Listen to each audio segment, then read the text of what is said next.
Es que todavía mi computadora trabaja con bulbos.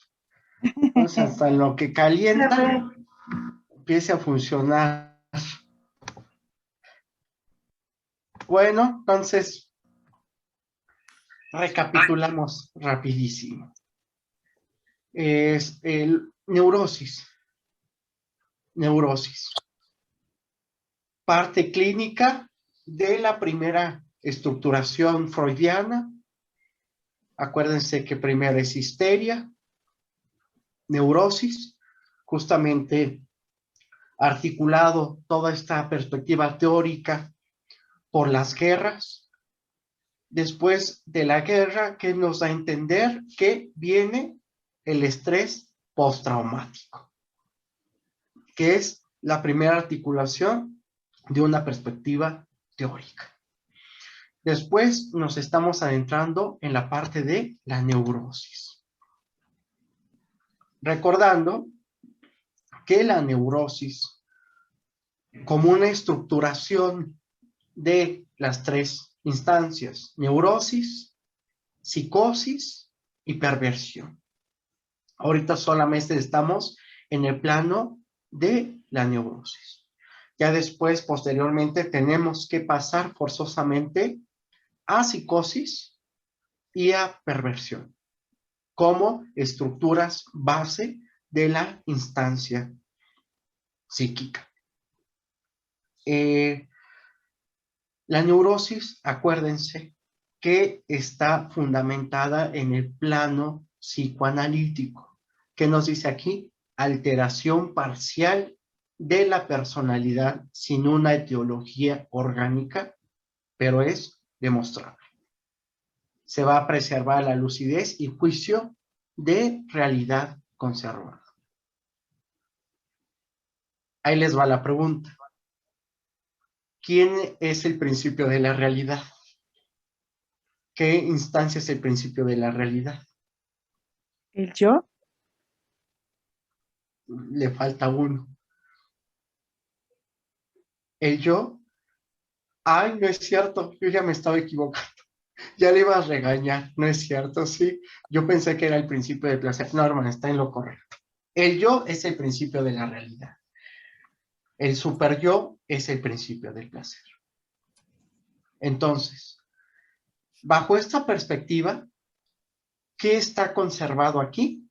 El yo es el que se conserva.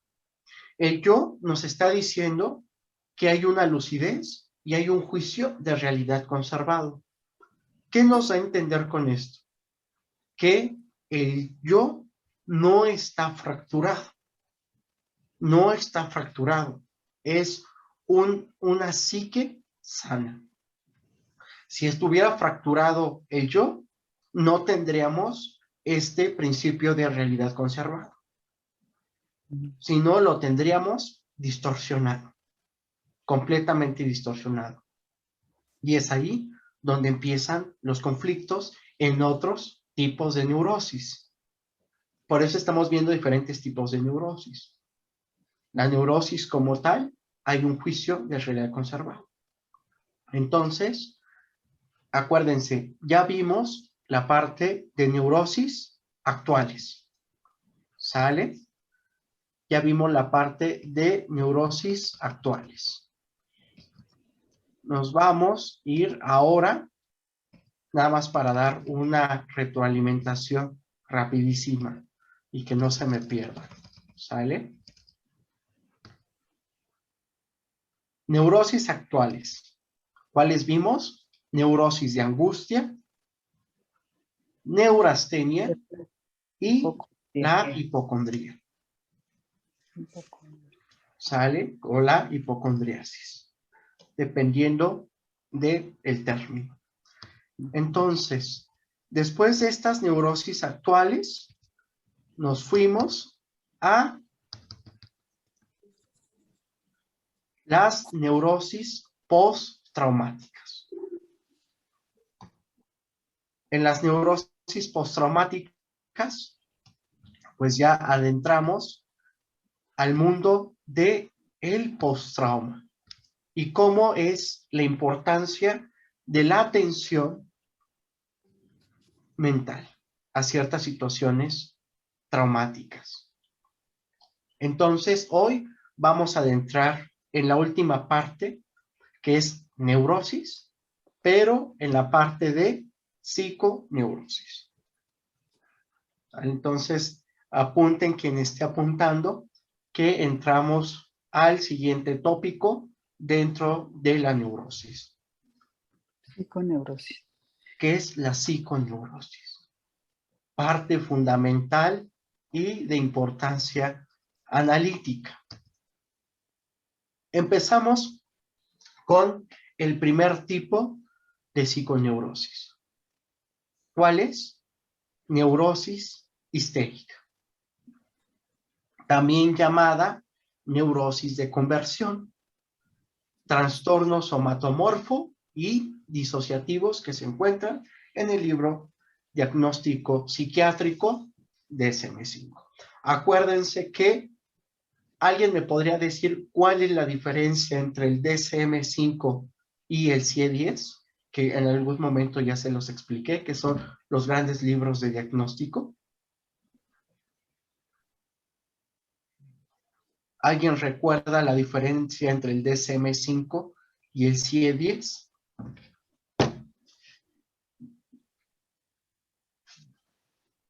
¿Nadie recuerda? No. No.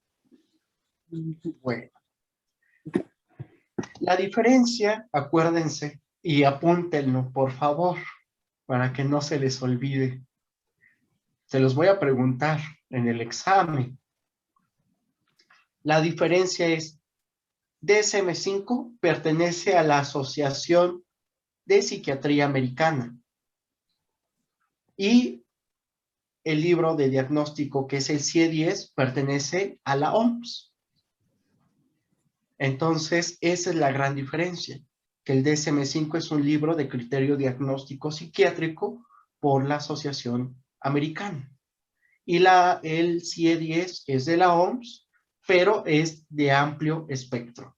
No nada más se ven situaciones mentales, sino todas las enfermedades que hay para poder diagnosticarlas. No solamente se enfoca a salud mental, sino salud mental es un apartado dentro del criterio de más especialidades.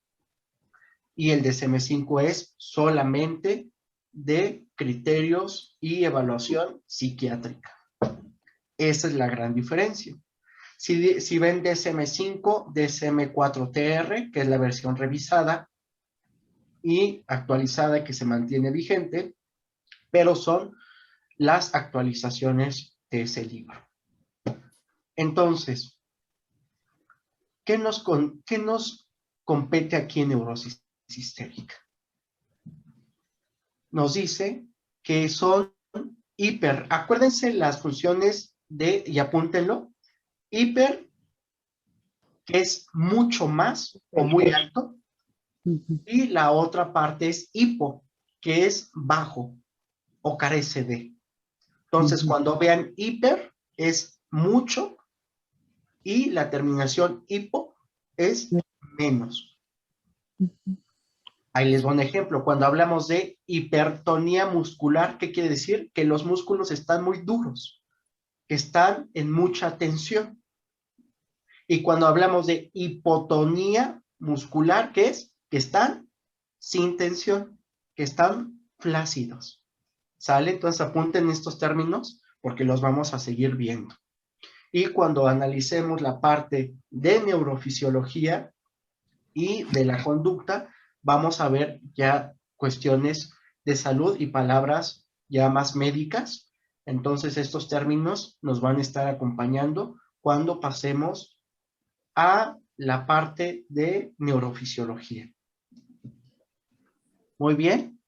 Entonces, nos dice aquí que hay hiperexpresividad somática de las ideas y los afectos inconscientes, que es muchísima más expresividad. ¿En qué? Somático. ¿Recuerdan qué es lo somático? ¿Alguien recuerda qué es somático o el término somático o psicosomático? ¿Alguien los recuerda? Somático es que se hace físico. Así es. Lo somático es lo físico.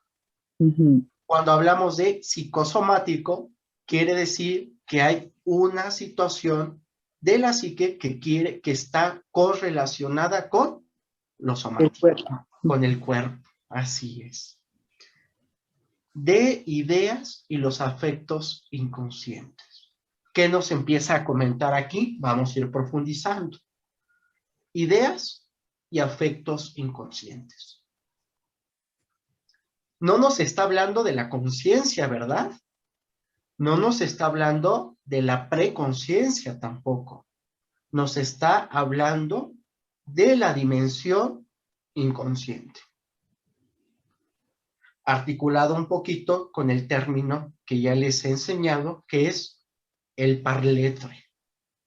El parletre en esta situación es todo lo que nosotros expresamos a través de las palabras tiene una connotación. ¿Recuerdan que les había comentado qué hace la palabra cuando se dice?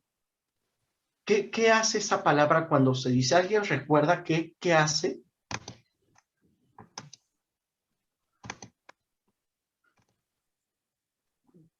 Bueno, yo no escuché, pero supongo que lo que se dice es importante porque de la manera en que nos expresamos podemos lastimar a alguien o podemos también ayudar a alguien, ¿no? Y es dependiendo de la forma. Y eso son con las palabras.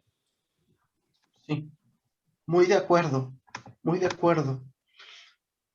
Acuérdense que la palabra hace dos cosas. Transmite y transforma. Por eso comentábamos la parte emocional. Si alguien te dice algo positivo, te está transmitiendo este mensaje. Ujú. ¿Y qué va a hacer? Te va a transformar. Si alguien te dice algo muy positivo, hasta como habíamos comentado que se te pone la piel, se eriza. ¿Por qué? Porque tiene una connotación en nosotros como quién, como el parletre, como el sujeto hablante. Somos seres construidos y deconstruidos a través de qué? De la palabra, ¿no?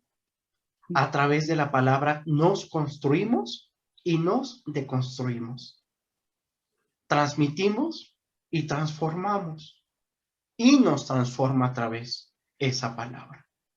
Por eso también vamos a ver lo que es la neurolingüística. ¿Cómo viene esta programación? A través de el habla, a través de las palabras. Por eso en el fundamento teórico analítico es la cura a través de el habla, Las palabras. la cura analítica a través de la palabra. Ujú. No sé si van armando el rompecabezas. Ujú. Todo lo que nosotros tenemos a través de eso y lo que no decimos, ¿a dónde se va? Al inconsciente. Consciente. Al inconsciente. Se bloquea. Entran mecanismos de defensa. ¿Y qué hacen? Un bloqueo. ¿En dónde? En el aparato psíquico. Por eso la importancia del proceso analítico. Es ahí donde vamos a descubrir, y como les había dicho este término, develar el síntoma. Develar el síntoma. ¿Qué es? Quitar ese velo que lo esconde, esa distorsión que lo puede mantener ahí, quitarla y poderlo conocer. Ya cuando se devela el síntoma salen muchas cosas. Se abre la caja de Pandora. La develación del síntoma es un proceso dentro del propio análisis, que justamente es tratar de hacer consciente el inconsciente. Y es ahí donde lo vamos a analizar. Por eso, aquí nos dice en la neurosis que son ideas y afectos inconscientes. Volvemos a hacer hincapié en la fuerza del inconsciente. la fuerza del inconsciente es la parte más profunda y más compleja de analizar. ¿Por qué? Porque el propio inconsciente, junto con los mecanismos de defensa, van a poner, y conforme pase el tiempo, barreras, para que justamente se proteja. Hay veces que se protege también que hasta uno mismo le es difícil acceder a su propio inconsciente. Entonces, ¿de dónde viene todo esto? De las fuerzas del inconsciente. ¿Qué nos dice la parte clínica? Trastornos corporales y de la conciencia que suelen confundir al observador con etiologías orgánicas y no tienen relación con la fisiopatología. Es más frecuente en las mujeres. ¿Qué nos están diciendo aquí? En la perspectiva del diagnóstico clínico, puede hacer una confusión con etiologías orgánicas. ¿Qué quiere decir? Hay una afectación orgánica que está predisponiendo a esta sintomatología. Pero ¿qué nos dice? No hay correlación con una etiología orgánica. Acuérdense, ¿quién fue el que trabajó con la histeria? ¿Quién me dice quién fue el que descubrió la histeria?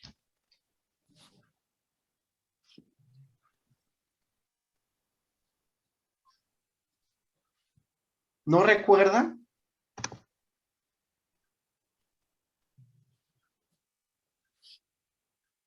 Que fueron tres cosas: histeria, neurosis y estrés postraumático. ¿Quién trabajó con esas partes teóricas? ¿Alguien recuerda?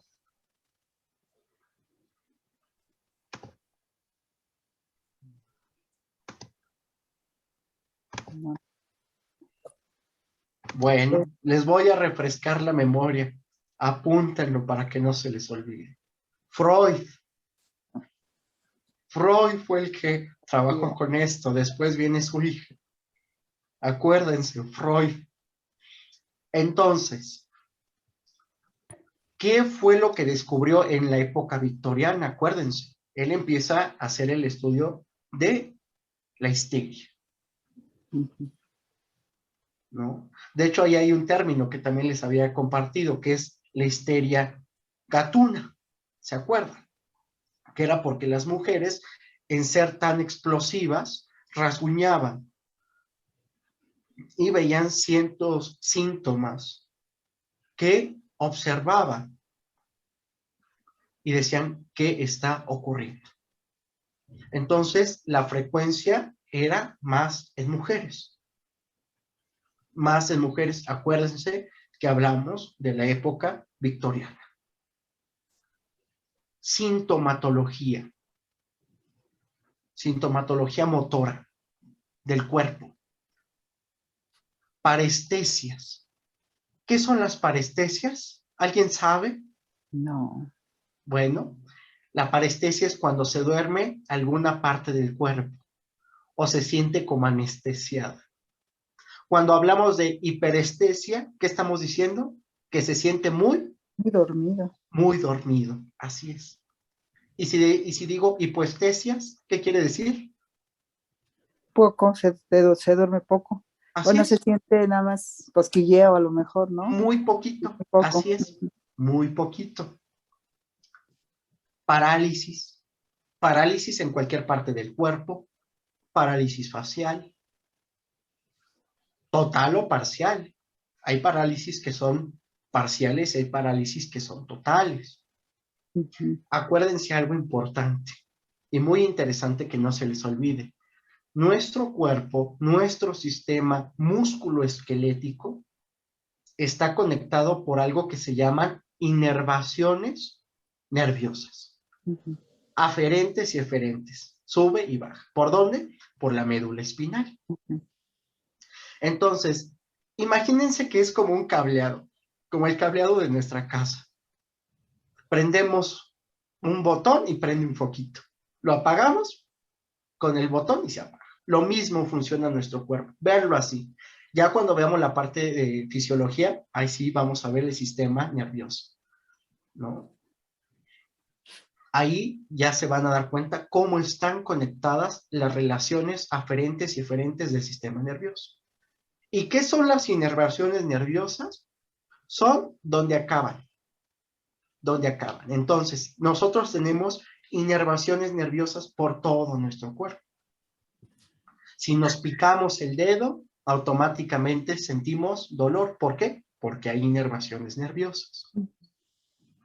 ¿De dónde vienen? De todo nuestro aparato medular.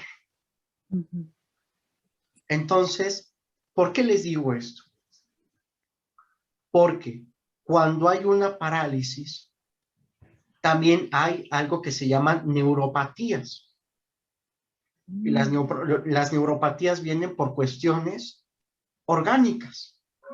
En algunos pacientes con diabetes, por ejemplo, que sienten que los pies calientes, que sienten piquetes, que sienten cosas raras.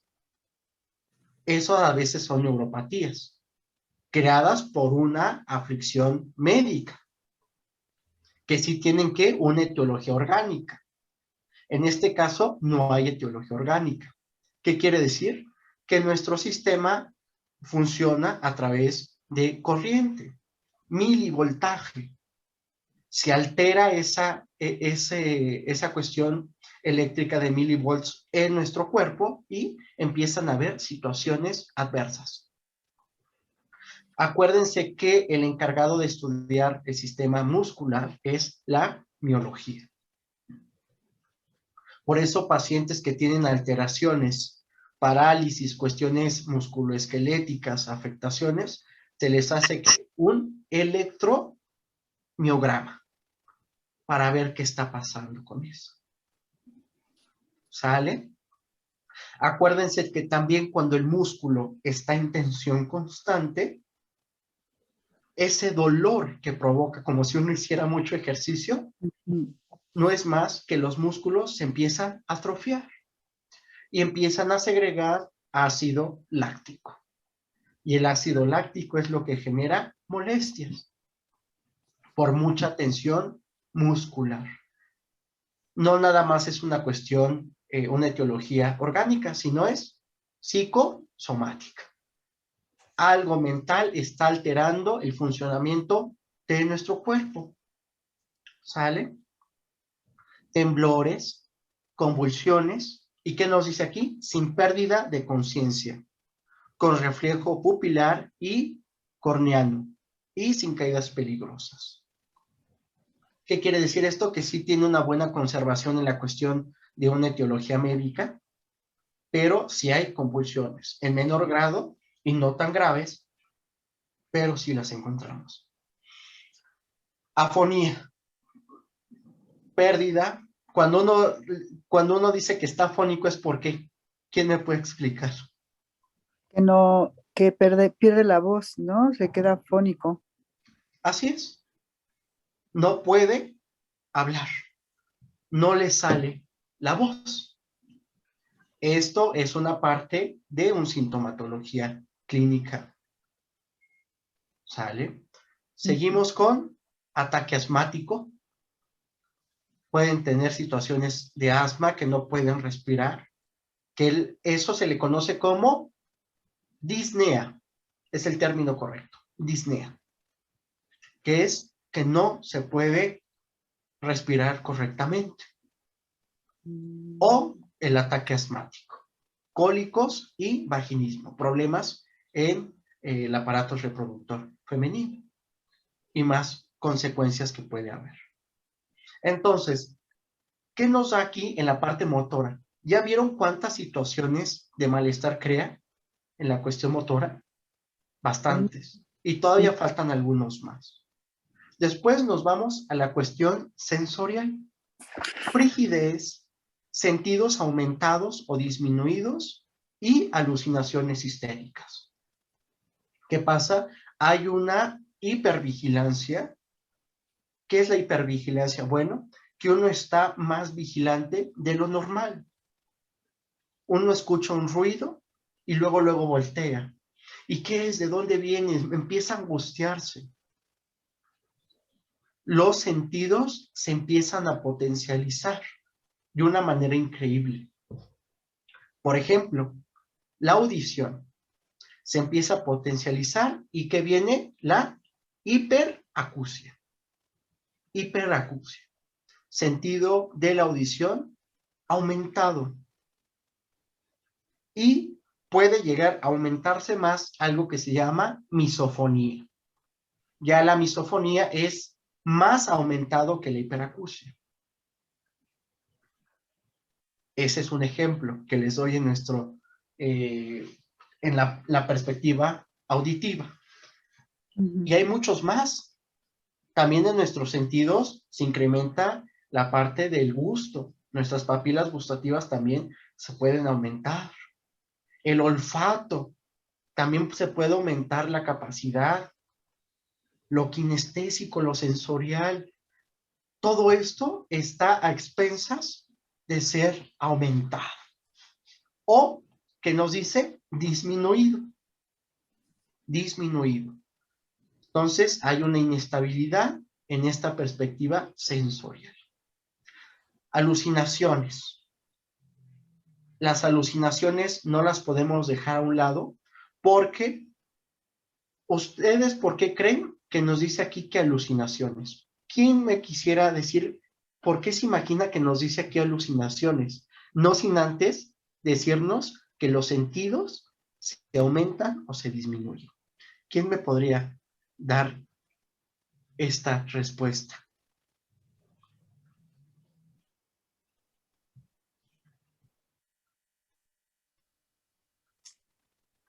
Pues Bueno, al salir, Rogelio,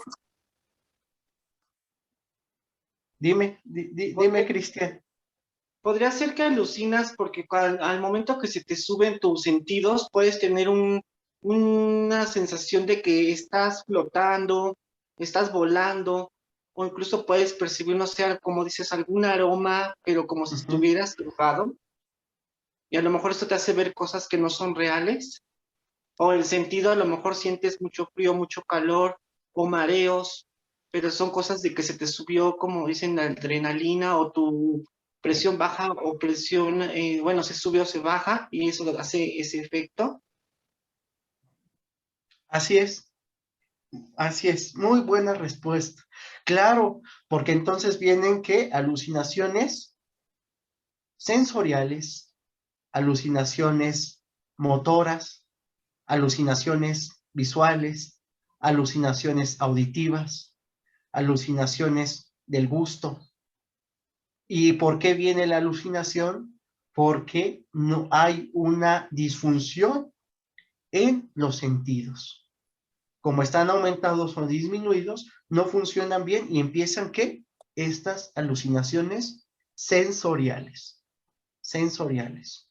Pero también no hay que dejar afuera todas las diferentes tipos de alucinaciones, ¿no? Que entran desde esta situación. Pero nos está diciendo alucinaciones histéricas.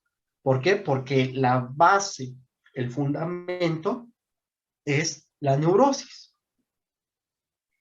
¿Acompañado qué? De la parte de la histeria. Pero justamente, no sé si van viendo, pero siempre analícenlo de forma cronológica. ¿Qué nos dice antes? Bueno, hay una distorsión sensorial. No está funcionando bien, entonces nos va a causar un problema de alucinaciones. alucinación. ¿Sale? Entonces, eso es lo interesante de analizarlo, porque nos va a dar un prefacio antes de. Y que también nos dice cuestiones cardíacas, digestivas, circulatorias, urogenital y en la piel, etc. Algo que no les había dicho, muy interesante es la ansiedad, ¿qué produce en el cuerpo? Ya después vamos a ahondar en la parte de los neurotransmisores y toda la parte neuroquímica. Pero la ansiedad, ciertas cuestiones depresivas o ya en comorbilidad, que es una y otra juntas. ¿Por qué podría poner aquí cardíaco? digestivo, circulatorio, la piel. Bueno, la situación está aquí. No solamente hay una disfunción en la cuestión sensorial. Sí, Lucy.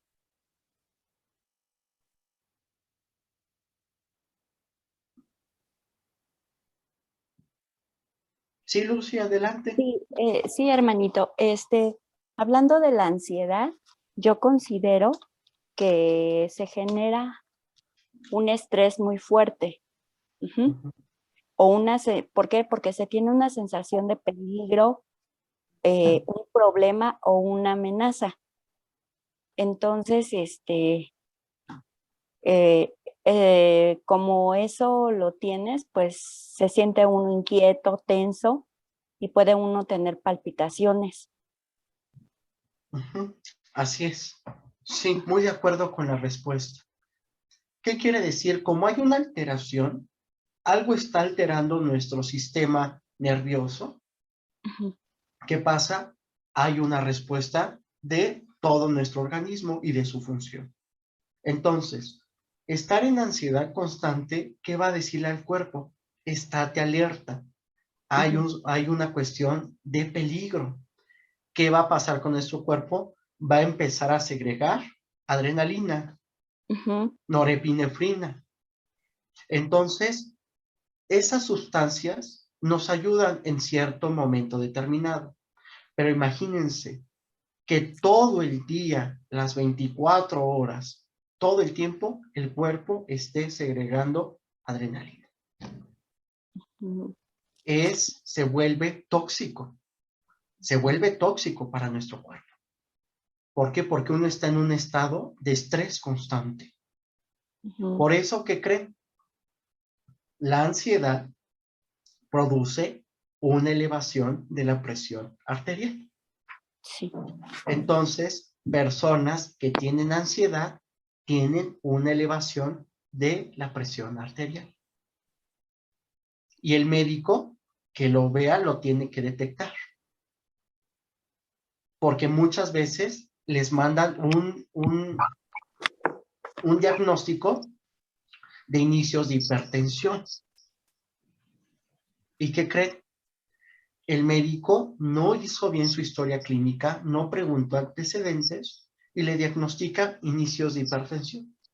Imagínense, le empieza a dar un tratamiento, pues la presión se le va a caer y hasta se va a sentir más mal.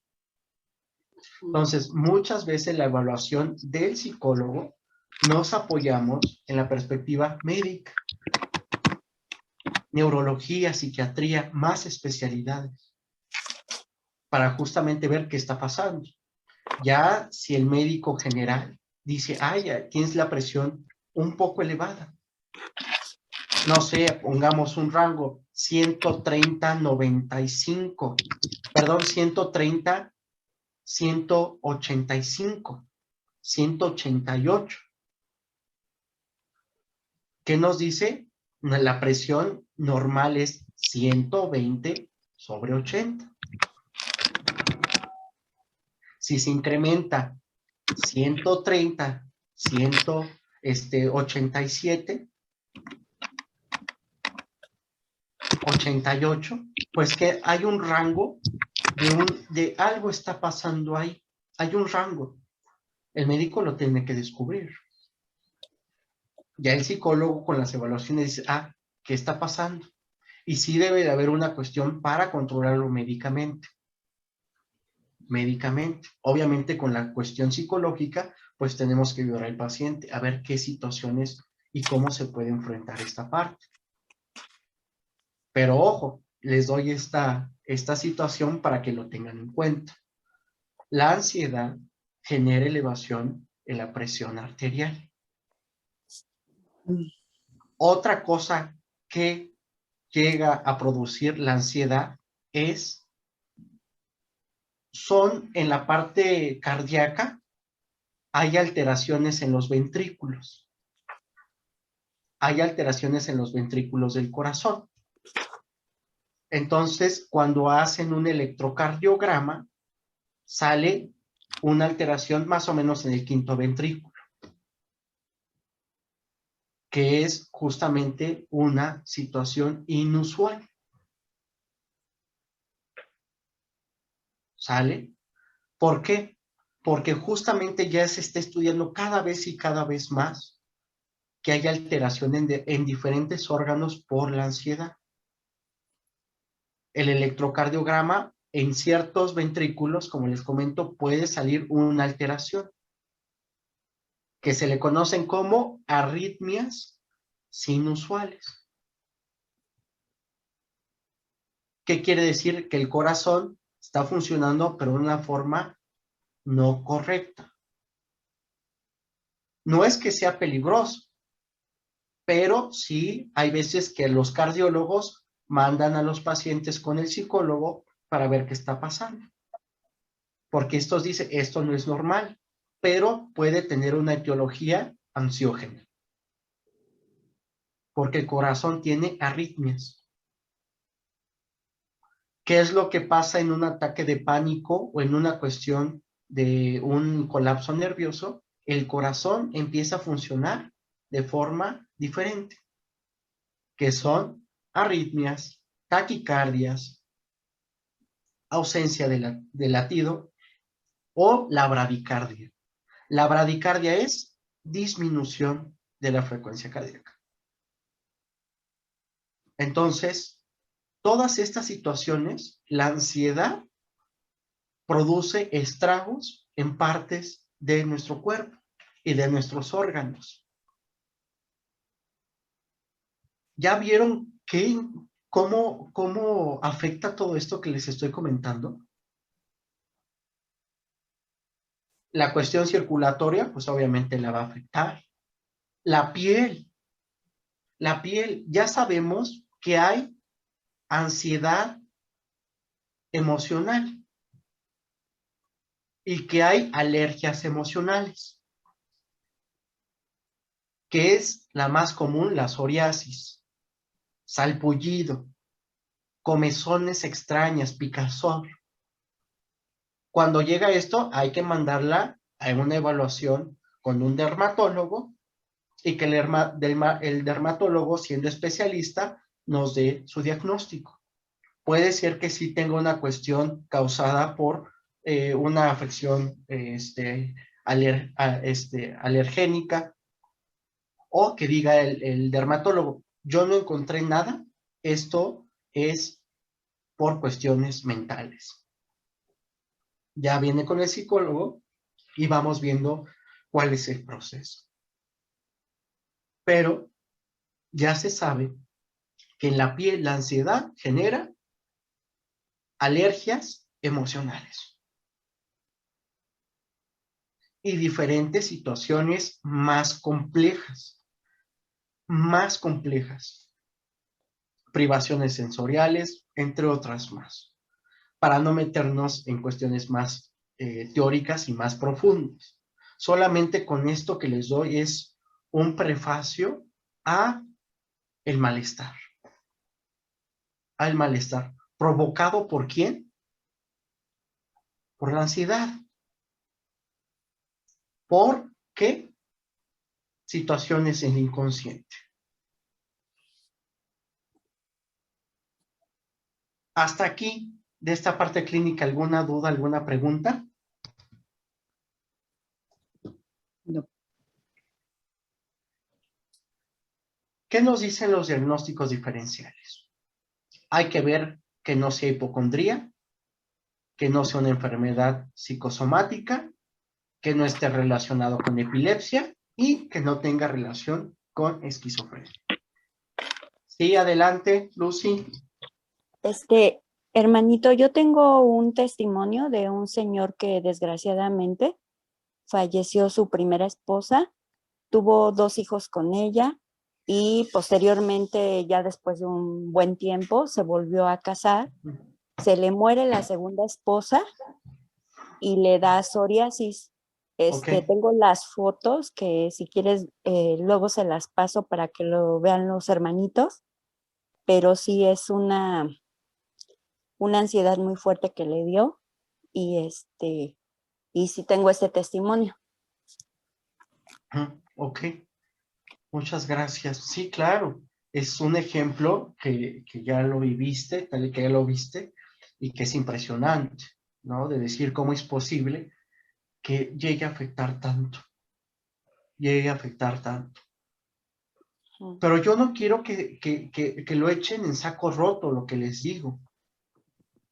Tienen que ponerle énfasis al análisis y a su bienestar. Salud. Si yo les digo, a ver, les voy a preguntar, ¿quién me dice qué es salud? ¿Quién me puede decir qué es esa palabra? Salud. Yo, el completo bienestar físico, mental y social de una persona. Ok, sí, sí, correcto. Ya le metieron más términos. Más términos. Pero salud, justamente, no solamente es ausencia de algo. Ujú. Porque muchos dicen salud, ausencia de enfermedad. Ausencia de enfermedad. Nos quedaríamos cortos, ¿no? Si salud nada más decimos ausencia de enfermedad. Entonces es ahí que un completo bienestar físico, emocional, social, entre otros más. ¿Qué es esto que le llaman un enfoque holístico de la salud? Son los nuevos términos. Un enfoque holístico que globaliza, no solamente uno, sino es un completo. Como dice en el enfoque de los sistemas, el enfoque sistémico, el todo es la suma de sus partes. ¿Sí me agarran la idea? Sí. El todo es la suma de sus partes. Entonces, esto de salud es salud, un bienestar intelectual, mental, físico, social, espiritual, económico, etcétera. Por eso ahorita el término de salud ya no lo podemos ver ni analizar solamente como ausencia de enfermedad. Ya no. Ya es la salud un enfoque holístico, que no nada más entra en la enfermedad, sino más cosas. ¿Por qué? Porque si no tienes seguridad emocional, social, intelectual, económica, ¿no creen que eso cree estragos en la salud? Si alguien no tiene dinero para comer, ¿no creen que eso le va a afectar? Entonces, no, ya nada más podemos decir, salud, ausencia de enfermedad, sino es un enfoque holístico. Salud es la suma de todas sus partes. ¿Sale? Ujú. Entonces, con fundamento en esto que les estoy comentando, tenemos que empezar a cambiar nuestro pensamiento y ciertas cosas que ya veníamos arrastrando de palabras y palabras y palabras. Si no, hay que ir globalizando y actualizando ciertas cosas para poder entender de decir, sí, tal vez no esté enfermo, no tengo gripe, no tengo diabetes, no tengo hipertensión. ¿Y qué creen? Les voy a decir algo más bonito todavía. El psicólogo clínico y de la salud abarca muchísimas más cosas. Y les voy a platicar algo. Antes, los hospitales estaban planeados para ciertas áreas. Que para la torre quirúrgica, dónde iban a estar las salidas de oxígeno, las camillas, etc. Los hospitales nunca se planificaron para que hubiera psicólogos, para que hubiera atención psicológica. Ya después entraron la parte psiquiátrica, pero los psicólogos no. Después, con el tiempo, se fueron haciendo adecuaciones en los lugares para la atención psicológica y metiendo áreas específicas de salud mental. Pero antes, los psicólogos no existían. Cuando se empezaron a dar cuenta de que la salud mental es una especialidad, es cuando ya en hospital de tercer nivel, bueno, ya, qué bueno que desde primer nivel, segundo y tercero hay salud mental. ¿Por qué? Porque la psicología, en el transcurso del tiempo y en el transcurso de la actualización, tanto médica como de especializaciones, y de lo que está surgiendo a través de la época contemporánea, se dieron cuenta que es necesario, que es imperioso tener salud mental. Porque lo mismo es tener salud física y es lo mismo y está al mismo nivel de tener salud mental. Por eso, tras muchos años de investigaciones y de situaciones, salud mental es igual que la salud física. Por eso el psicólogo clínico y de la salud, nosotros no nada más atendemos en cuestión terapéutica, sino hacemos prevención. Se crean planes de prevención. Ahí les va otro ejemplo. El médico general, ahí les va. Llega un paciente diabético. Le dice, sí, ahí está tu metformina o tu insulina. Y vienes cada mes a resurtirte tu receta. Y les pregunto, ¿cuántos de ustedes no han ido a una clínica donde hacen eso? Los diagnostican, les dan su tratamiento y adiós. ¿Y dónde queda la parte mental? ¿Dónde queda el soporte emocional a ese paciente que tiene diabetes, que tiene hipertensión, que tiene una cuestión cardíaca, que está en cuidados paliativos,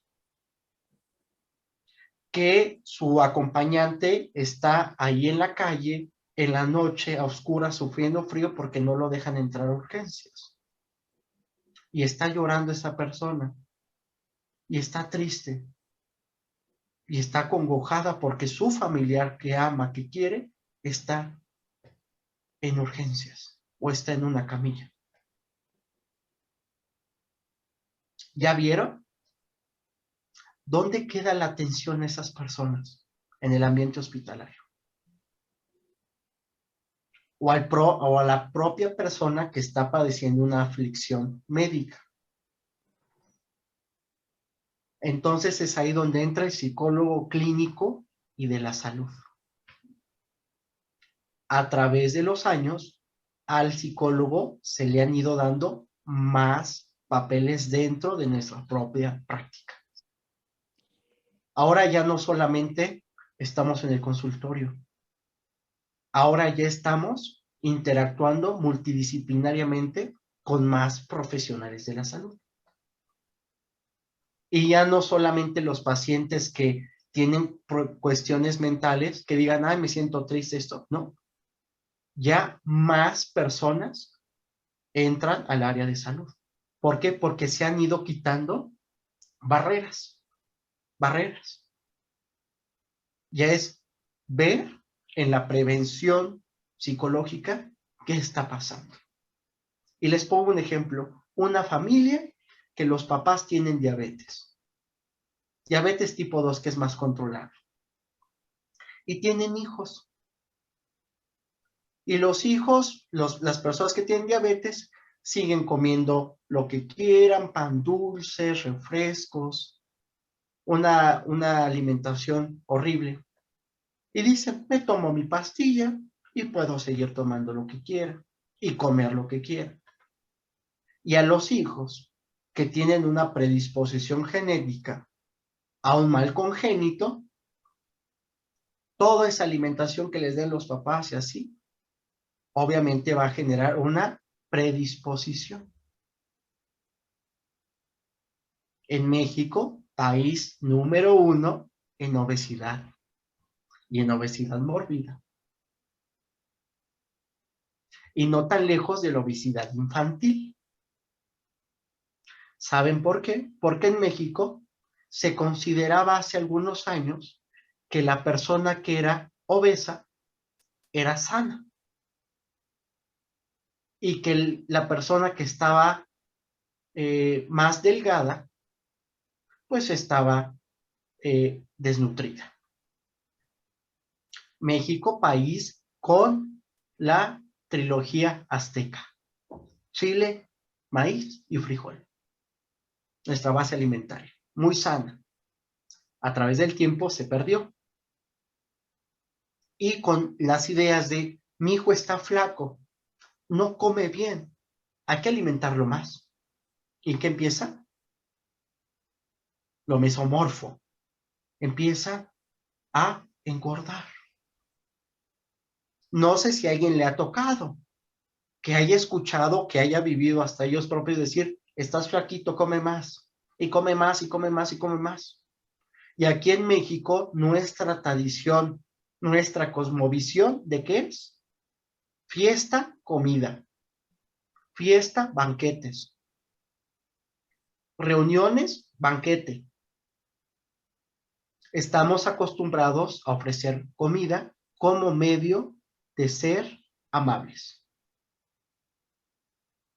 Y si una persona que tiene frenesí alimenticio, o sea que no se puede controlar en su alimentación, la llevan a una fiesta y ve todo el banquete, ¿cómo uno le ayuda a esa persona? Si le está poniendo eso y él tiene un problema de autocontrol. Entonces, con estos ejemplos que les doy, es ir transformando el pensamiento. Es ahí donde entra el psicólogo clínico y de la salud a dar prevención. Y me pueden decir, bueno, ¿y eso no lo hace el médico? ¿No lo hacen las enfermeras? Sí, pero ¿qué creen? El psicólogo con un posgrado, una especialidad en salud, tiene el mismo nivel. Por eso les digo, muchos psicólogos y la psicología ya se está adentrando más a que el psicólogo tenga más papeles dentro de su propia praxis. Por eso les digo, los psicólogos clínicos y de la salud no estamos nada más en el consultorio ya, sino ya también hacemos prevenciones. Saber por qué este paciente con diabetes no quiere dejar ciertas cosas. ¿Qué tiene? Es ahí donde entra el psicólogo. Por eso es muy noble esta profesión. Porque vemos qué está pasando emocionalmente. ¿Qué tienes? ¿Qué te angustia? Acuérdense que la comida es un medio por donde se sacia la ansiedad. Cuando uno está ansioso, come mucho o anda picando cosas. Cuando uno está triste, también come mucho o deja de comer. Pero es ahí donde entra el papel del psicólogo. ¿Qué está pasando? ¿Por qué diabetes? Y prevenir justamente eso. Muchas personas que abandonan dietas, que van con el nutriólogo y dicen, no, yo ya no quiero seguir la dieta, el régimen alimenticio. ¿Por qué? Porque el nutriólogo no tiene una formación psicológica clínica. Por eso deben trabajar algunas profesiones en conjunto. Nutriólogo con psicólogo y si es necesario con psiquiatra. ¿Para qué? Para que el psicólogo vea y profundicen qué está pasando, por qué no quieres. Puede haber miedos, puede haber frustraciones, puede haber heridas, puede tener realmente una lucha interna con la comida que los demás no alcancen a ver. En las clínicas de atención a trastornos alimenticios es poner la comida y el paciente confrontarse con ella. Se empieza a confrontar con la mente. Pueden estar horas viendo su plato de comida, horas, porque tienen una batalla en el pensamiento impresionante. Y todos los demás, oye, pero ¿por qué no lo comes? ¿Por qué no lo consumes si sabe rico? Pero la persona en su pensamiento está, ¿cuántas calorías tiene? ¿Cuánto me va a hacer subir en peso corporal? ¿Cuánto daño me va a hacer? ¿De dónde vienen? 1000 cosas. Y uno se los come normal, pero las personas que tienen un trastorno alimenticio ven el mundo de forma diferente en cuestión del alimento. Ellos se pueden pasar horas observando qué van a comer. Y hay veces que dicen, no, no lo como. O ya en la cuestión de la bulimia. Sí lo consumo, pero después lo vomito, porque ya me arrepentí. La anorexia no, la anorexia restrictiva. O las personas que tienen atracones. ¿Por qué viene el atracón? Pues porque su organismo ya tiene mucha hambre. Se llama grelina. La grelina es la hormona encargada de el hambre, del apetito. Entonces, como son muy restrictivos, llega un momento que tienen tanta grelina, o sea, de que necesitan algo, y empiezan a comer atracones. Pero después, ¿quién creen que es su gran juez? El pensamiento. De decir, si ya me restringí y ahora ya el atracón, pues a vomitarlo. A vomitarlo. O hay pacientes que engañan a la propia mente, que es, se meten cosas, las mastican como si las estuvieran comiendo y no se lo pasan. Nada más el sabor de la comida y lo escupen. Entonces, ¿qué les digo con esto? Nosotros, de acuerdo a cómo veamos la vida en nuestra perspectiva, es muy diferente una persona que tenga una aflicción mental. Y no solamente mental, acuérdense que también orgánica. Por eso, si alguien tiene una aflicción médica, tiene forzosamente que ir con un psicólogo. Forzosamente. Ya no solamente es, sí, venga diabetes, venga su control mensual. No, ya es, pasa con el psicólogo. Oiga, es que vengo por mis pastillas de la hipertensión. Pasa con el psicólogo. Oye, es que mi paciente que traigo va a ser internado para una operación. Pasa al psicólogo. Yo cuando estuve en Hospital General, un hospital de tercer nivel, hacíamos evaluaciones para trasplante hepático. Pacientes que lo afectaron por el alcohol. Y teníamos que evaluar, fíjense qué responsabilidad, evaluar si eran candidatos a que hubiera un trasplante de un hígado nuevo. Muchos en la cuestión ética dicen, pero si ellos se enfermaron, ¿por qué ese hígado no va a alguien que no tomó y que no le funcionó bien? Y otros, sí, dáselo. Imagínense la implicación ética. Hay algo en el derecho que se conoce como el bien jurídico tutelado. El bien jurídico tutelado, ¿saben cuál es? El máximo derecho es a la vida. Es a la vida. Entonces, ese es el mayor derecho supremo de hecho así es el supremo, el derecho a la vida. Por eso ningún policía le va a poder disparar a un ladrón o a alguien que comete un delito en una parte vital. ¿Sale? No le puede disparar en la cabeza, no le puede disparar en el tórax. Solamente el disparo tiene que ser para inmovilización. Manos, pies, o alguna parte de inmovilizar. ¿Por qué? Porque los policías se les enseña en su protocolo de actuación que hay algo que no les permite matarlo, y es el bien jurídico tutelado, que es el derecho supremo, que aquí en nuestro país tenemos vigente. En otros países no, aquí sí. Por eso muchos dicen, oye, pero los que traen de valores, traen escopetas, traen eso, ¿por qué cuando los asaltan no disparan? Porque no pueden hacerlo, no pueden hacerlo. Y el policía tiene que pensar mucho si le dispara. Muchísimo. Porque si se le va mal un tiro y le da en una zona vital, complicado para el policía. Son problemas fuertes.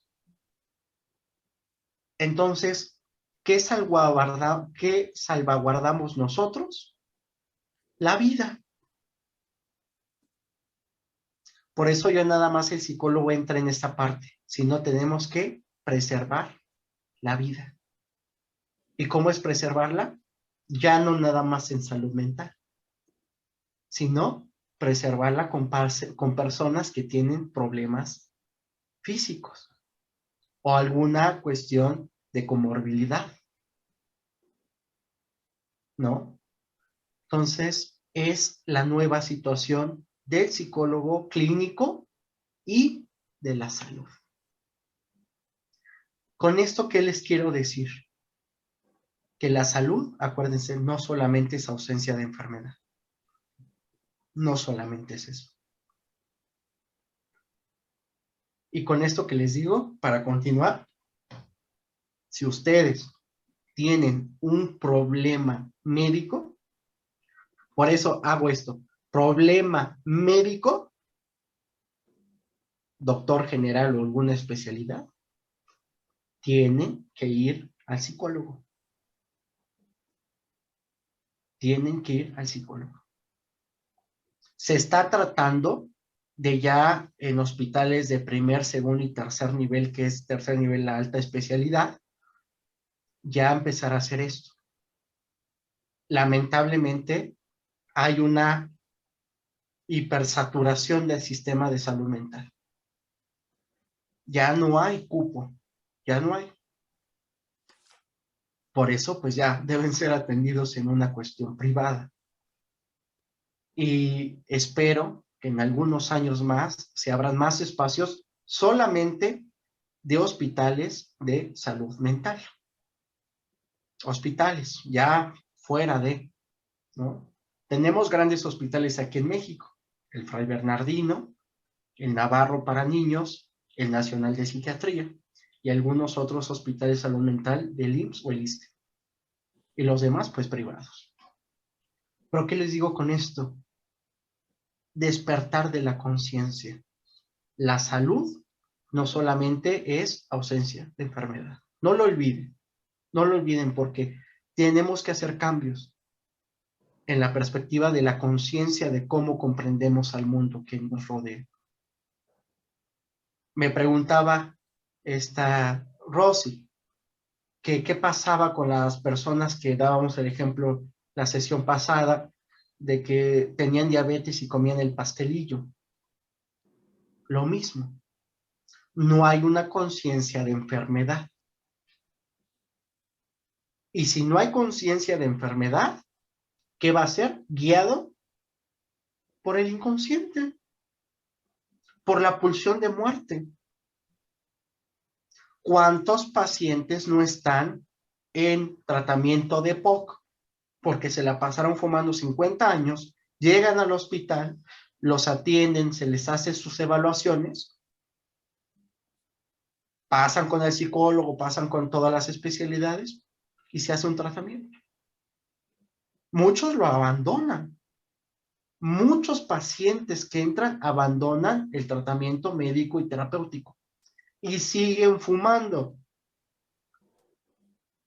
Y vuelven a ingresar al hospital, se les da el tratamiento y vuelven a fumar. Ya los pulmones los tienen destruidos y necesitan ya su tanque de oxígeno y siguen fumando. No hay conciencia de la enfermedad. Por eso el psicólogo debe de actuar. Y debe de haber esta adherencia al tratamiento. Porque hay pacientes que sí entran y dicen, no vuelvo a fumar. Y no nada más por convicción, ¿eh? La convicción es bastante fuerte para generar un cambio. Pero hay veces la convicción no basta.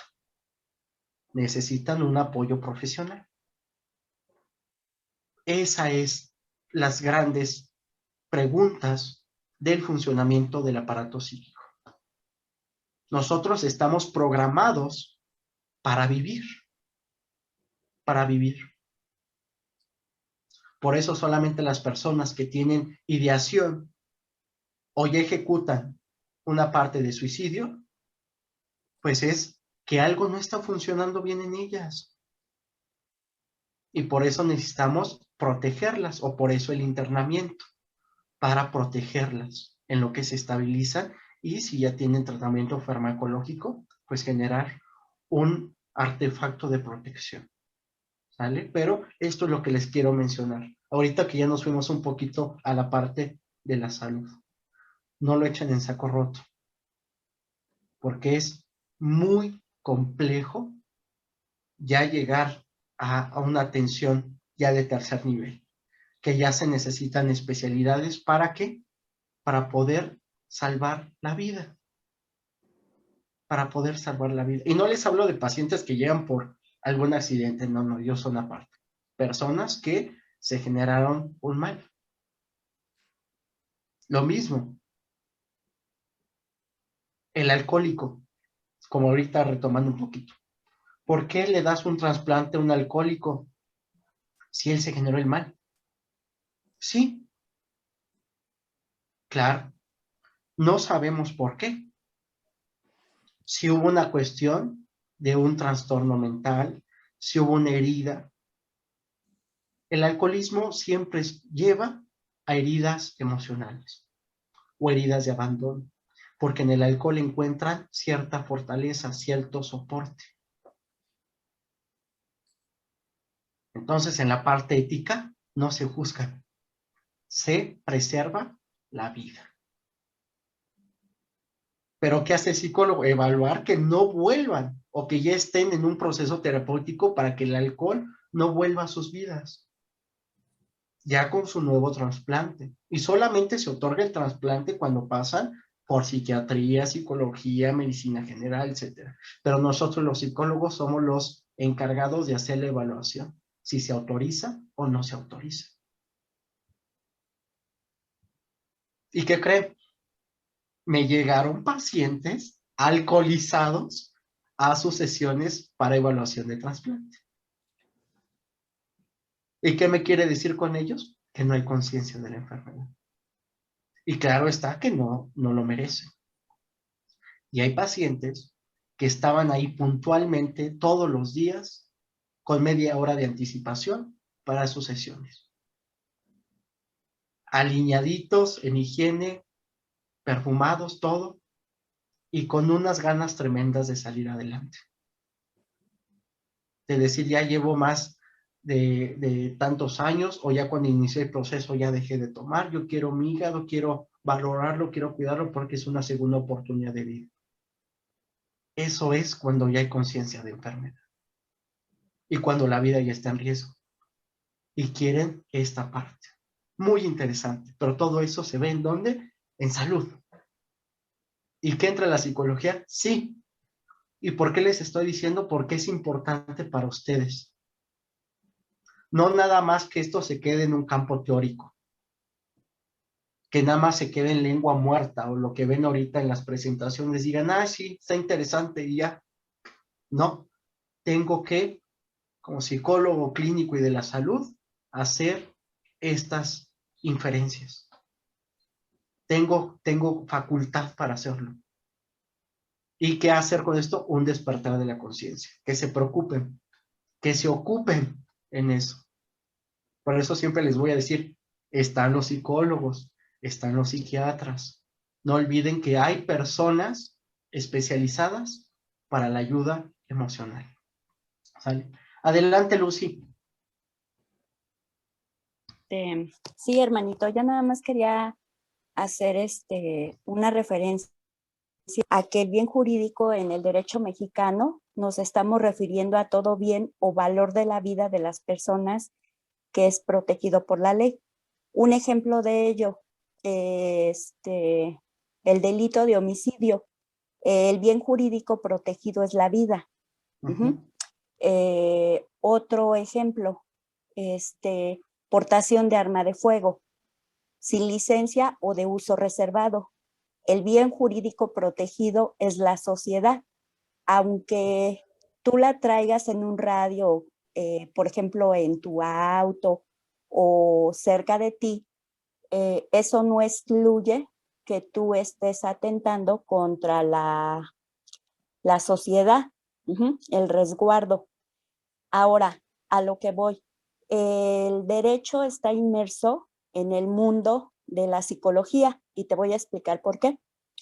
Porque, por ejemplo, en los procedimientos en materia penal, cuando estamos solicitando un dictamen en materia pericial, por ejemplo, el protocolo de Estambul, solicitamos el apoyo de un perito en medicina y psicología. Y además, un psicólogo o un perito en materia de medicina tiene consecuencias jurídicas si no hace bien su labor, porque está reconocido que en cada estado, a nivel federal, hay una Comisión Nacional de Arbitraje Médico. ¿Qué significa esto? Que puede ser acusado por las personas a las que les agravió su derecho o les causó agravio, en otras palabras, y tienen que llegar a una conciliación.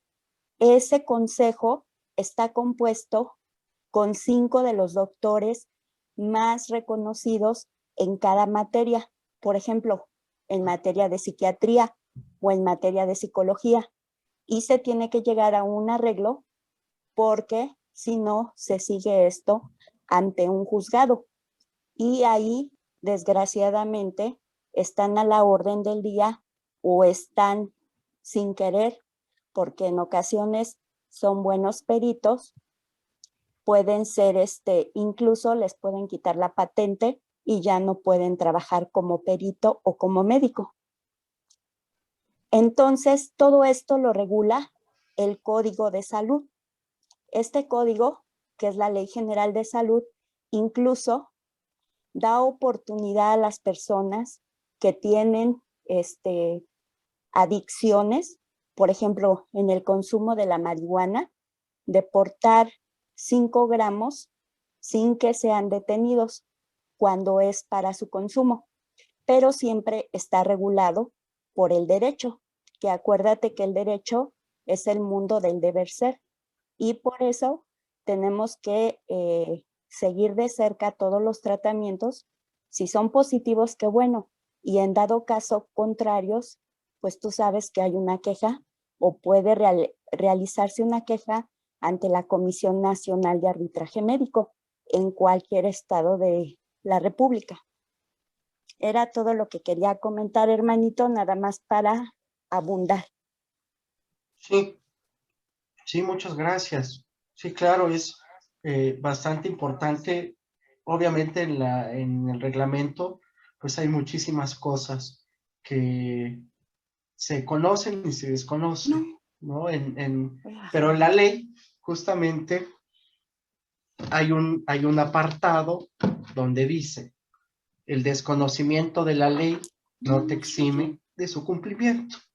¿Qué quiere decir esto? Si no la conoces, no es que por desconocimiento, pues no se pueda aplicar, ¿no?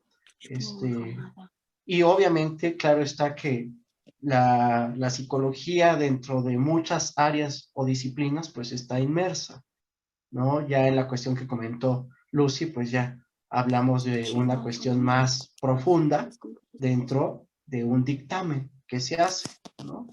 Digo, ya tendremos que ver si entra un perito tercero en discordia antes de llegar a la conciliación, ¿no? Pero pues ya son cuestiones técnicas de otras áreas. Entonces, pues bueno, con esto que les comenté, pues es solamente seguir en el hincapié de hacer conciencia de la enfermedad. ¿Se acuerdan cuál es el fundamento del neurótico? ¿Alguien recuerda cuál es el fundamento del neurótico cuando no se hace consciente de su enfermedad? ¿Alguien lo recuerda? ¿Qué?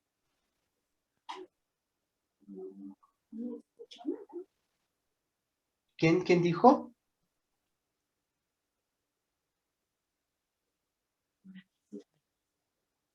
Bueno, el fundamento es, yo estoy bien, cambien ustedes. Yo estoy bien. El que debes de cambiar eres tú o son varios, porque yo estoy bien. ¿Qué quiere decir eso? No estás siendo consciente de algo. Y pues obviamente no va a tener una adhesión a algo, porque se está negando a. Y muchas veces pasa esto en el consultorio, en la práctica clínica, que es, llega un paciente y empezamos a hacer esta conciencia de enfermedad y dice, no estoy tan mal, no estoy tan mal.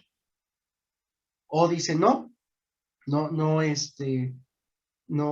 me agrada tanto lo que dices, porque no es que esté así, y empiezan a fundamentar y a decir un montón de cosas, que al final de cuentas, ¿qué es? Una negación ante la enfermedad, o una negación ante ciertas situaciones que él tiene, y pues es imposible trabajar con ello, hasta que en algún momento determinado por algo le llegue la conciencia de la enfermedad, va a ser muchísimo más fácil poder trabajar y que haya una adherencia al tratamiento, tanto médico como terapéutico.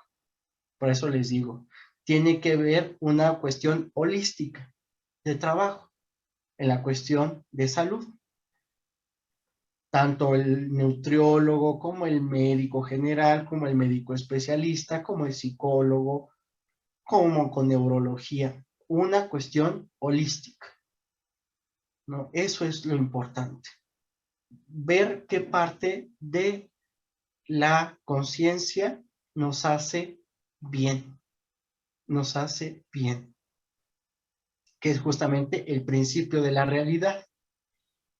¿Y cuántas personas dicen, no, yo no estoy enfermo, no, yo no estoy enferma? ¿Y qué dice? Niegan la enfermedad. ¿Por qué? Y les voy a decir esto. Hasta para cuando a alguien se le dice, oye, ¿qué crees? ¿Tienes diabetes? Es un proceso de duelo. Es un proceso de aflicción ante la enfermedad. Por eso tiene que ya entrar el psicólogo.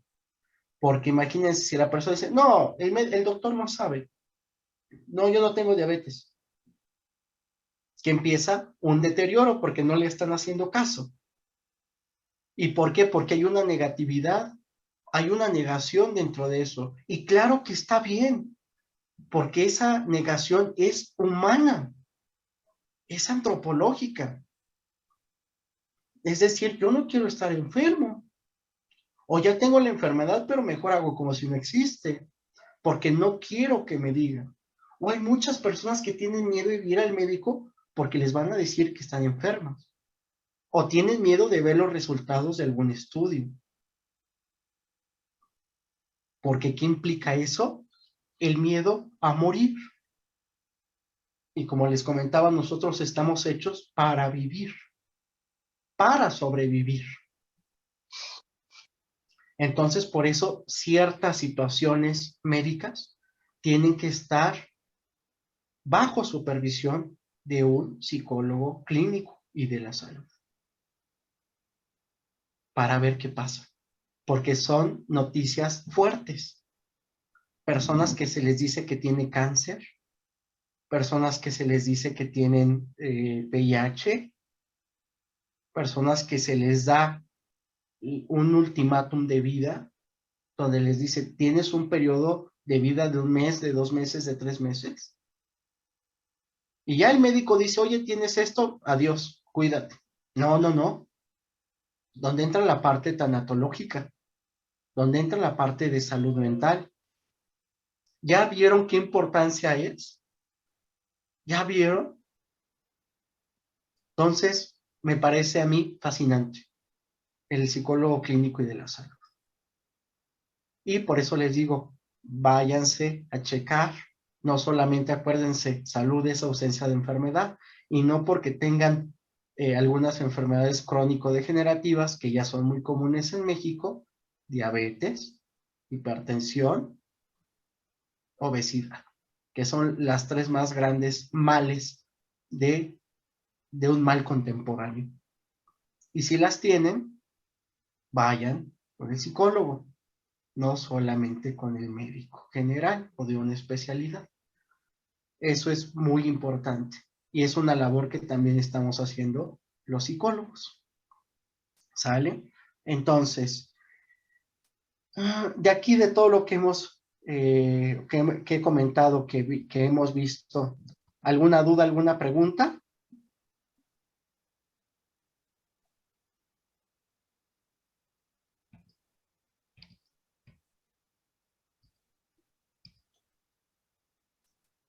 Bueno, entonces, pues vamos a dejar hasta aquí la parte de neurosis.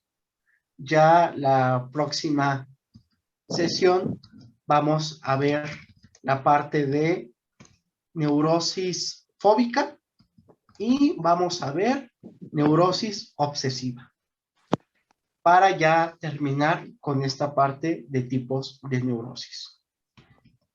Entonces, pues vamos a seguir. Acabamos tipos de neurosis.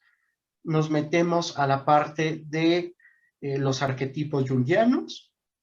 Y después de ahí nos vamos a ir, yo creo que ya a la perspectiva de la neurofisiología clínica, ¿no? Ya vamos a ver el cerebro, las partes del cerebro, cómo funcionan, toda la parte ya anatómica, pero neurofisiológica, para que tenga relación con todo esto que estamos viendo, con la cuestión de las parestesias, con las cuestiones de alucinaciones, por qué duele, por qué se inmoviliza, porque todo este funcionamiento se ve alterado, ¿por qué? Por el aparato psíquico. Por eso la importancia de ahorita lo que les comenté rapidísimo, de cómo una persona con ansiedad incrementa sus niveles de, aumenta la frecuencia cardíaca y por ende, pues, aumenta la presión arterial. Por la adrenalina, por varios predecesores de ella, acetilcolina, norepinefrina, entre otras más. ¿Qué quiere decir con esto? Todos los males mentales generan una reacción adversa en nuestro cuerpo. Y si no se les da atención, más. Por eso yo les digo, estén muy al pendientes en muchas situaciones. No sé si alguien ha tenido, me imagino que sí, y el que no, pues me imagino que será de otro planeta, ¿no? Pero ¿a quién no le han sudado las manos cuando está nervioso? Sí. Que está nervioso y le sudan las manos y si está así y no se halla en ningún lugar, se está moviendo, está muy nervioso. ¿Y saben qué genera eso? Genera lo que se llama hiperhidrosis. La hiperhidrosis es también una cuestión psicosomática porque empiezan a sudar las manos de forma excesiva. Y no solamente es por una cuestión médica, porque sí está la parte orgánica, pero en la cuestión psicológica, la hiperhidrosis la genera ¿qué? La ansiedad, Mentita. la angustia. Mm. ¿Y qué creen? Ahora tienen que darles tratamiento para quitarse ese mal médico y aparte el psicológico. Pero es una Y todos, respuesta del cuerpo. y Rogelio, y todos esos desequilibrios psicológicos no se curan, nada más se controlan. Oh, sí, sí, sí se cura, sí se cura. Depende a qué mal nos estamos refiriendo. Por ejemplo, depresión, ansiedad, estrés postraumático, muchas situaciones que digamos que son una perspectiva psicopatológica leve, sí hay cura. Pero si hablamos de esquizofrenia, de trastorno límite de la personalidad, de trastornos de la personalidad, trastornos del humor, son de por vida. Esos no hay una cura. Son medicación farmacológica de por vida. Ahí sí no hay cura. Solamente algunos sí se puede llegar a la alta terapéutica a través de un proceso, como es la depresión, la ansiedad, ataques de pánico, ciertas situaciones, ya como trastorno psicopatológico, sí hay una cura psicológica, pero hay otras que no, solamente se da un acompañamiento terapéutico, porque ya no se va a buscar un objetivo de cura. Entonces, ahí justamente es la parte de prevenir. Acuérdense, y les pongo un ejemplo, esquizofrenia. Hay 3 tipos de esquizofrenia: paranoide, hebefrénica y catatónica. Son los 3 tipos de esquizofrenia. ¿Qué es? Paranoide, pues obviamente con alucinaciones, delirios persecutorios, etc. Catatónica, que el paciente se queda como piedra en un lugar. Se está catatónico, no se mueve, está duro. Y puede pasar horas y horas y horas, o días y no se les mueve. Y hebefrénica, que es justamente un tipo de esquizofrenia juvenil, con sus ciertos criterios diagnósticos. Y la pregunta aquí es, ¿se nace, es congénita o se hace? Las 2 etiologías. Puede ser congénita en la cuestión de que venga inmersa por cuestiones de filogenética en la familia, o ¿qué creen? Se puede desarrollar. Nadie está excluido de tener un mal mental grave. Ahí te va. Por ejemplo, tú vas tranquilo en la calle, de pronto te asaltan. Ese asalto te puede generar esquizofrenia. Y tal vez nadie de tu familia tenía un linaje de una cuestión de esquizofrenia o un problema mental. Y tú vas a decir, pero mi familia no tenía. Sí, pero una cuestión traumática que puede ser un asalto o un choque o algo fuerte puede desatar un mal mental. Y eso es por muchas situaciones, o hay predisponentes a desarrollar un mal mental. Y obviamente la esquizofrenia solamente se trata. No hay una cura, ni psiquiátrica ni psicológica. Solamente hay los que se le conocen como los neurolépticos, que el neuroléptico es el antipsicótico. Solamente se le da su antipsicótico y su acompañamiento terapéutico, que es donde viene la psicoeducación, enseñar a la familia qué es estar con una persona con esquizofrenia, cómo tratarla, muchas cosas más. Para la parte del psicoanálisis, las personas que tienen esquizofrenia, la teoría analítica es un problema de comunicación. ¿Por qué? Porque estoy hablando, ojo, para la teoría psicoanalítica, ¿sale? Porque todas las demás teorías tienen su eje rector teórico. Para el análisis es la persona con esquizofrenia está en otro nivel metacomunicacional. ¿Qué quiere decir esto? Todos estamos en diferentes niveles metacomunicacionales. Una persona con esquizofrenia se comunica y está en otro nivel de comunicación. obviamente arraigado por muchas problemáticas o muchas situaciones en la familia. Y cuestiones que le pasan a través del tiempo.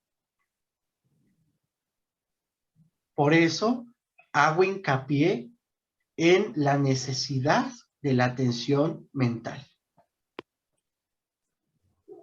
Y muchos lo podrán ver así, se los pongo. Es que es un gasto, es que no me alcanza, es que esto, es que aquello, es que... y mil pretextos. ¿Saben lo que yo les digo? No sean egoístas con ustedes mismos. El pago al psicólogo es simbólico, es un simbolismo. ¿Y saben por qué? ¿Por qué? Porque ese pago implica es como si tú invirtieras en la bolsa.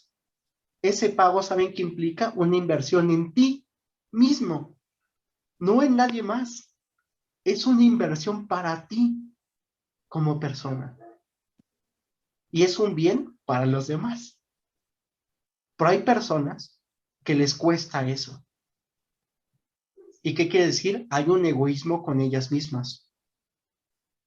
Porque dicen, no, ¿cómo voy a pagar tanto si tengo otras prioridades?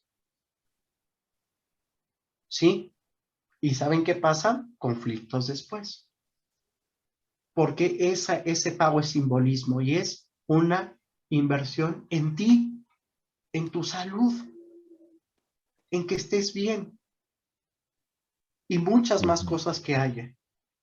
Por eso es darse la oportunidad de vivir el proceso terapéutico o analítico.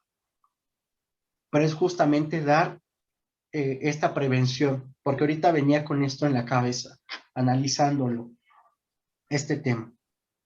Y dije, es un buen momento para darles esta parte de la salud, ¿no? Y que realmente no lo vean como la parte cultural de, es que nada más es para que el que está loco, hablando de locura. No, no, no. El psicólogo no nada más atiende locura. El psicólogo atiende desde una prevención hasta cuestiones de trastornos. Acompañamiento, tanatología, existencia, sistemas familiares, problemas mentales, cuestiones de comunicación, terapia de pareja, terapia de niños, adolescentes, geriatría, muchas áreas, muchas áreas. Entonces es esta parte, como les digo, holística. Las sumas, el todo es la suma de sus partes.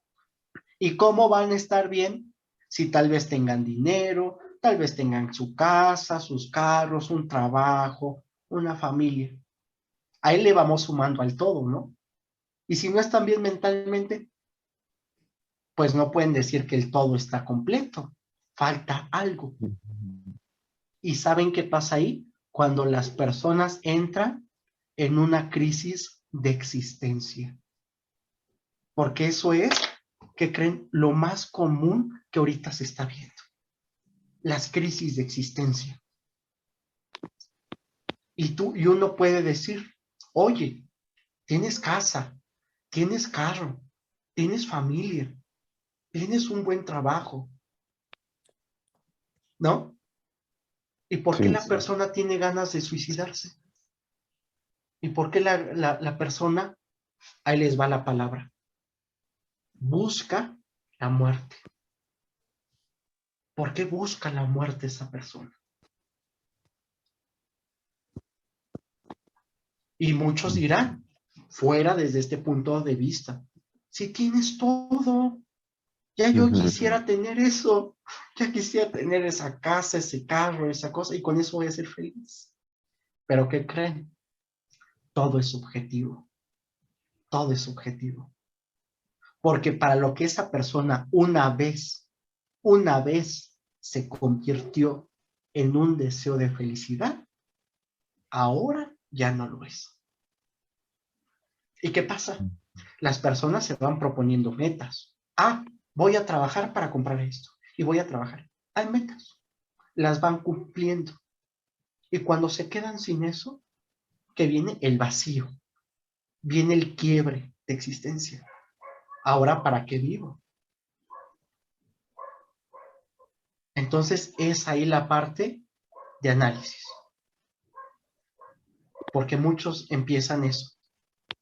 Si a ustedes se les empiezan a acabar las cosas que les hacen felices, las cosas que les dan un soporte en esta vida, cuidado.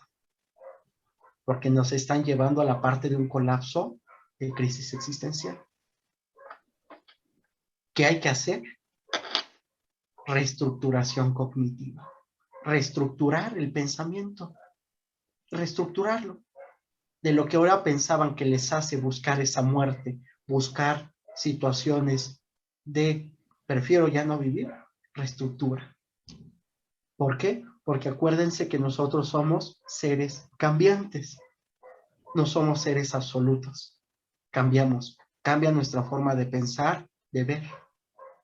Hoy tal vez te duermes y dices, hoy me duermo pensando que mañana voy a hacer tal cosa. Y te despiertas y dices, ay, no, ya no tengo ganas.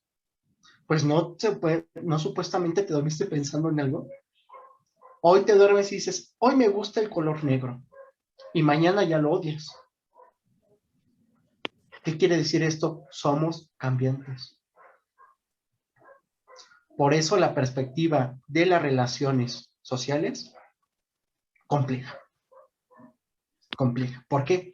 Porque hasta llega un punto en la pareja, poniendo un ejemplo, llega un punto en la pareja donde llevan muchos años.